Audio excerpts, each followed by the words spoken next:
तो hello friends, मैं हूं Rahul Kumar, BSSC second inter स्तरीय के मॉक टेस्ट के बारे में आपसे बात करने वाले हैं। क्योंकि बहुत लोगों का कमेंट था कि मॉक टेस्ट में अच्छा स्कोर नहीं आ रहा है, तो मॉक टेस्ट में स्कोर कैसे बढ़ेगा, या फिर बहुत लोग ऐसे कमेंट कर रहे हैं कि मेरा मैथ्स और रीजनिंग में अच्छा स्कोर हो पा रहा है लेकिन जीके में स्कोर नहीं हो रहा है, तो वो कैसे इंक्रीज करें।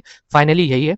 या फिर कुछ लोग बोल रहे हैं कि अभी हम नए तैयारी करने के लिए जुटे हैं, तो मॉक टेस्ट कितने दिन में लगाए, क्या करें जिससे कि एक सेफ स्कोर आए और सिलेक्शन होने का चांसेस बढ़े। ठीक है, तो डिटेल में आपसे बात करेंगे और जो बताएंगे उसको फॉलो करना, आपका सिलेक्शन पक्का हो जाएगा। साथ में आप मेरा स्कोर स्क्रीन पे देखना कि बीएसएससी में मेरा स्कोर कितना है। ठीक है, और मैं भी बता दूं कि फिलहाल मैं अभी सेंटर लेवल का जो एसएससी है उसमें पोस्टल असिस्टेंट की पोस्ट पे काम कर रहे हैं। और बीएसएससी फर्स्ट इंटर स्तरीय में मेरा सिलेक्शन फाइनल तक हुआ था, लेकिन थंब इंप्रेशन मैच नहीं करने के कारण मुझे निकाला गया। वो भी आप स्क्रीन पे आपको दिखेगा। ठीक है, और उसके लिए हम लोग कोर्ट केस किए, तो अभी लंबा चल रहा है प्रक्रिया। ठीक है, तो उसके बारे में भी आपको एक वीडियो बता के बताएंगे कि क्या क्या प्रॉब्लम आपके साथ भी हो सकता है। एग्जामिनेशन देने के टाइम आपका गलती नहीं, किसी और की गलती से आप छट भी सकते हो, तो उसके बारे में डिटेल में कल एक वीडियो बना के आपको बताएंगे। ठीक है, तो फिलहाल आज आप मॉक टेस्ट के बारे में देख लो। अगर अच्छा लगे कि हाँ जो हम बताएं वो अच्छा लग रहा है आपको, तो आप चैनल को जरूर सब्सक्राइब करना। और चलो वीडियो स्टार्ट कर देते हैं। ठीक है, सबसे पहले मॉक टेस्ट कब लगाना चाहिए, और या फिर बहुत लोगों का ये भी पूछना रहेगा कि कौन से पब्लिकेशन का मॉक टेस्ट लगाना चाहिए। तो देखो, मेरे हिसाब से मॉक टेस्ट दी प्लेटफॉर्म का लगाओ तो ज़्यादा बेटर है। ठीक है, इसमें मॉक टेस्ट जो है आप कभी भी किरण प्रकाशन का मत लगाना, क्योंकि किरण प्रकाशन का जो है क्वेश्चन बहुत गलती डालता है। तो आप कोशिश करना कि मॉक टेस्ट दी प्लेटफॉर्म का लगाना। दो तरह का स्टूडेंट हो सकता है, एक तो 3-4 साल से तैयारी कर रहा है, और एक जो अभी हाल फिलहाल में 6 महीना 7 महीना पहले से तैयारी किया कर रहा था, उसको इस एग्जाम को देना है। तो वो मॉक टेस्ट डेली लगाएगा या कब लगाए। तो देखो, जो 3-4 साल से एग्जाम मतलब पढ़ाई एग्जाम के लिए कर रहा है, तो उसको वो डेली मॉक टेस्ट लगा सकता है, उसके लिए कोई दिक्कत नहीं है। लेकिन मेरा यही कहना है कि आप डेली मॉक टेस्ट मत लगाओ, अल्टरनेट डेज में लगाओ। आज लगाओ मॉक टेस्ट, फिर कल नहीं परसों लगाओ, फिर उसके बाद एक एक दिन गैप करके लगाओ। उससे फायदा क्या होगा, ये देखो, मॉक टेस्ट लगाने का एक ही उद्देश्य पहले रहता था मेनली, कि हमारा स्पीड बढ़े। ठीक है, और एक्यूरेसी बढ़े। तो देखो, अभी तो हमारा स्पीड बढ़ने से रहा, क्योंकि ये जो एग्जाम है इसमें 2 घंटा 15 मिनट आपको टाइम दिया जाएगा, और 75 क्वेश्चन जीके जीएस का रहेगा, और 75 क्वेश्चन आपका मैथ्स और रीजनिंग का रहेगा। तो 50 क्वेश्चन स्लोली में आप समझ लो, 50 क्वेश्चन अगर रीजनिंग बनाने में आपको 50 मिनट भी लगता है, ठीक है, और 25 मैथ बनाने में भी 25 मिनट लगता है, तो टोटल आपको 1 घंटा कितना मिनट लगा, 15 मिनट। और अभी भी आपको 75 मैथ सॉल्व करने में, 75 जीके जीएस सॉल्व करने में 1 घंटा बचा हुआ है। तो जबकि ये 75 क्वेश्चन आप आधा घंटा मैक्सिमम में आप सॉल्व कर लोगे। तो डेली मॉक टेस्ट लगाने से या सेट प्रैक्टिस करने से, तो आप सोच लो स्पीड पे कोई फर्क गिरने वाला नहीं है। ठीक है, अब रही एक्यूरेसी की।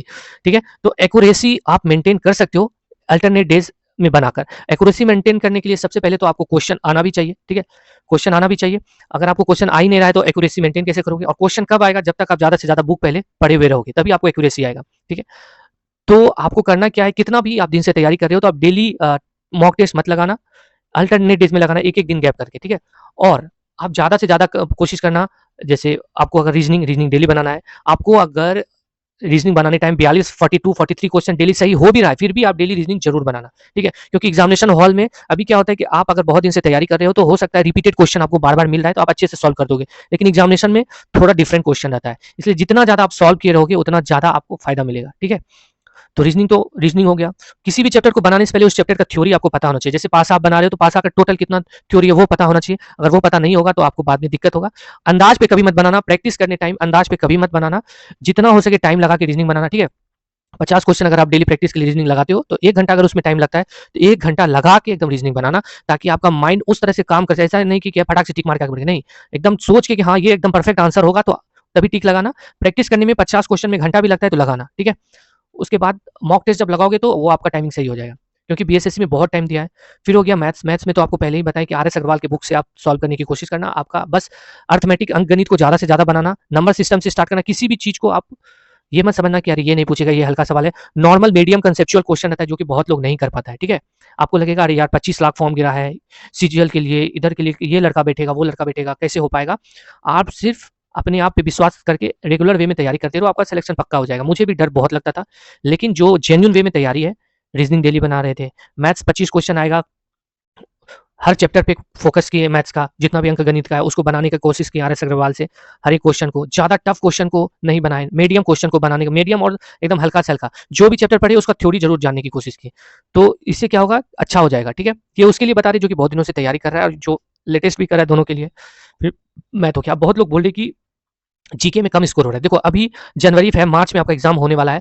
लूसेंट का कोई भी चैप्टर आप पढ़ना, तो जैसे सेम चैप्टर का ऑब्जेक्ट ऑफ का बुक आता है, जैसे एक बुक आ रहा है किरण प्रकाशन का बिहार ऑल एग्जाम का पूरा चैप्टर वाइज आपको बुक मिलेगा, वो स्क्रीन पे दिखेगा आपको वैसा, या फिर एसएससी सेंट्रल लेवल का भी चैप्टर वाइज करके बहुत सारा बुक आया है, वो आपको स्क्रीन पे दिख जाएगा, वो आप बना सकते हो। जो चैप्टर पढ़ना उसका बुक सब्जेक्टिव पढ़ोगे लुसेंट या क्राउन का, तो उसका ऑब्जेक्टिव टाइप जरूर बनाना उस चैप्टर का, उससे आपको बहुत फायदा मिलेगा। आप देखना एक दो बार पढ़ लोगे तो फायदा हो जाएगा, और अभी कम से कम 10 से 12 13 घंटा जरूर पढ़ना, तो ही आपको फायदा मिलेगा। ठीक है, रेगुलर रेगुलर पढ़ते रहोगे, रेगुलर पढ़ते रहोगे तो अभ्यास ऐसा हो जाएगा कि आपको लगेगा कुछ नहीं आता, लेकिन एग्जामिनेशन में अच्छा कर जाओगे। ठीक है, जीके के लिए एक चीज और हम बता सकते हैं, बार बार वीडियो में बता रहे हैं, बताने का एक ही मकसद है बार बार वीडियो में कि आप लोग वो चीज करो। ठीक है, आपको अगर अच्छा स्कोर करना है तो बिहार बोर्ड का 10th लेवल का और 12th का जो एग्जाम होता है उसमें जो गेस्ट पेपर आता है, ठीक है, गेस्ट पेपर, वो गेस्ट पेपर में पिछले कई सालों का 10 साल का जो बिहार में जो एग्जाम हुआ है उसका क्वेश्चन रहता है, ऑब्जेक्टिव टाइप क्वेश्चन। ठीक है, क्योंकि एग्जाम में ऑब्जेक्टिव टाइप बिहार बोर्ड में ऑब्जेक्टिव टाइप भी कुछ क्वेश्चन पूछता है, मैथ हो गया, साइंस, जीके, साइंस, ये सब का, फिजिक्स, पॉलिटी, ये सब का पूछता है, तो आप उसका गेस्ट पेपर खरीद लेना। ठीक है, आप एक बार गेस्ट पेपर खरीद के वो क्वेश्चन को बनाओ, देखना आप जब एग्जामिनेशन हॉल में जाओगे तो लगभग क्वेश्चन उसी से रहेगा। ठीक है, गेस्ट पेपर 10th और 12th का ऑल सब्जेक्ट, 12th का भी ऑल सब्जेक्ट, मैथ्स छोड़ के या इंग्लिश, हिंदी, ये सब छोड़ के ऑल सब्जेक्ट, मतलब जीके जीएस में जो जो जैसे साइंस का आता है चारों, फिजिक्स, केमिस्ट्री, बायो। ठीक है, और इधर सोशल साइंस में आ गया हिस्ट्री, सिविक्स, ज्योग्राफी। ठीक है, ये सब का क्वेश्चन आपके पास होना चाहिए, थोड़ा बहुत इकोनॉमिक्स देखना, थोड़ा बहुत, वो उसके लिए गेस्ट पेपर की जरूरत नहीं है। उसके लिए आप normally SSC staff selection commission जो सेंट्रल लेवल का है उसमें प्रीवियस ईयर क्वेश्चन, मतलब चैप्टर वाइज जो रहेगा वो देख लेना, और करंट लास्ट टाइम जब आएगा, लास्ट जब एग्जामिनेशन का 1 महीना 10 दिन 20 दिन रहेगा, तो आधा आधा घंटा करंट में डेली देना। ठीक है, अभी से ही नहीं कि एकदम करंट को ही लगे हुए हैं, जो मेन चीज है उसको नहीं देखे, 5 से 7 क्वेश्चन करंट रहेगा, वो आप एग्जामिनेशन हॉल में बैठोगे किसी से पूछ भी सकते हो। ठीक है, तो इस तरह से है। आपको देखो लास्ट में जब आप एग्जामिनेशन हॉल में घुसोगे तो उस टाइम आपको बताएंगे कि क्या कैसे आपको अच्छा स्कोर कर लेना है। ठीक है, तिक्रम देखो, अपने को जब तक तिक्रम दिमाग लगाओगे नहीं तब तक एग्जामिनेशन क्रैक करना थोड़ा सा मुश्किल है। कम भी जान रहे हो लेकिन एग्जाम में थोड़ा तिक्रम लगा दिए तो आपका सिलेक्शन पक्का हो जाएगा। ठीक है, तो इस तरह से आप आगे बढ़ सकते हो। और देखो, कभी भी डरना नहीं चाहिए कि 25 लाख फॉर्म गिर गया, 25 लाख में 50% लोग एग्जामिनेशन हॉल में जाएंगे ही नहीं। ठीक है, 12.5 लाख, 12.5 लाख बचा, 12.5 लाख में भी 50% लोग ऐसे हैं जिन पैसे फॉर्म भर दिए कि चलो देखते हैं। ठीक है, क्योंकि आजकल क्या होता है, बिहार पुलिस में बहुत लेडीज लोग का ऐसे ही सिलेक्शन हो गया 20 25 30 35 नंबर पे, तो उसके हस्बैंड अभी क्या करे, कोई भी बिहार का एग्जाम निकलता है लेडीज को तो एकदम तुरंत भरवा देता है। ठीक है, तो इसलिए सोचना कि उसमें उतना लेडीज तो, और उसको एग्जाम जरूर दिलवाता है, तो वैसे चला गया। कुछ क्वेश्चन है कि जैसे बिहार से बाहर में नौकरी कर रहा है तो वो लोग ऐसे फॉर्म भर देते हैं, तो वो लोग भी छुट्टी मिला नहीं मिला तो वो लोग भी नहीं आते। ठीक है, अभी बहुत ऐसा टीचर लोग जो है वो भी फॉर्म फिल किए होंगे अरे क्योंकि देखो सेकंड टीचर में जिनका हुआ है सिलेक्शन वो भी फॉर्म फिल किए ही होंगे, क्योंकि उनको लगा होगा कि उनका होगा कि नहीं होगा, तो वो तो आप एग्जाम देने के लिए जाएंगे नहीं। तो सोचो कि 70 75 लोग तो वैसे ही आपका छट गया।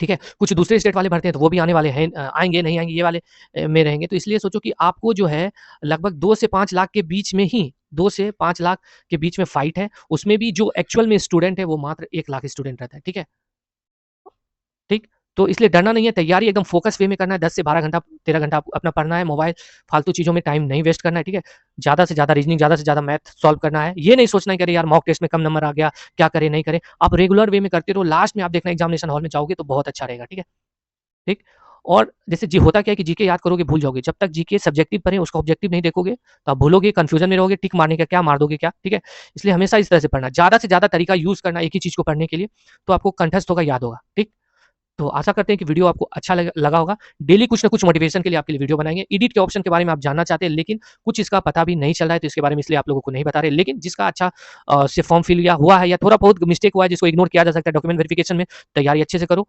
ज़्यादा से ज़्यादा प्रैक्टिस करो, ज़्यादा से ज़्यादा पढ़ो ताकि आपका सिलेक्शन हो जाए, क्योंकि भाई एक बार सिलेक्शन हो जाएगा ना तो आपको बहुत अच्छा लगेगा, फिर किसी भी एग्जाम की तैयारी के लिए आपको बहुत मजा आएगा।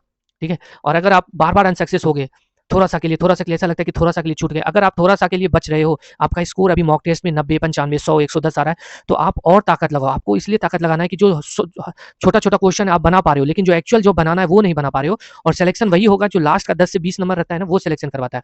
उसके लिए आपको तिक्रम लगाना होगा। ठीक है, आप जीके के लिए बिहार बोर्ड का जो बोले गेस्ट पेपर कहीं सुपर करो, 100 200 500, देखो बुक खरीदने में कभी भी पैसे पैसे के बारे में मत सोचना कि पैसा खर्चा हो रहा नहीं हो रहा। 3 4 तरीके का जीके का बुक रहे, जैसे ऑब्जेक्टिव टाइप पढ़ रहे हैं तो एक बुक का अगर सेम चैप्टर किसी भी हिस्ट्री का कोई भी मुगल काल के बारे में पढ़े तो मुगल काल का कोई एक ऑब्जेक्टिव आपको मिल गया बुक, उसको पढ़ लिए, फिर दूसरा एक बुक और रखे उसमें भी ऑब्जेक्टिव उसके बारे में तो उसको भी पढ़ लिए, तो उससे क्या होगा कि आपका कंफ्यूजन दूर होते जाएगा। जितना आप ऑब्जेक्टिव सेम चैप्टर का ऑब्जेक्टिव बनाते जाओगे उतना कंफ्यूजन दूर होते जाएगा। मेन आदमी फंसेगा कहाँ, यहीं पे जीके में, क्योंकि मैथ्स रीजनिंग प्रैक्टिस करके अच्छा स्कोर किया जा सकता है, जीके के लिए जब तक थोड़ा एक्स्ट्रा दिमाग नहीं लगाओगे तो कुछ नहीं होने वाला।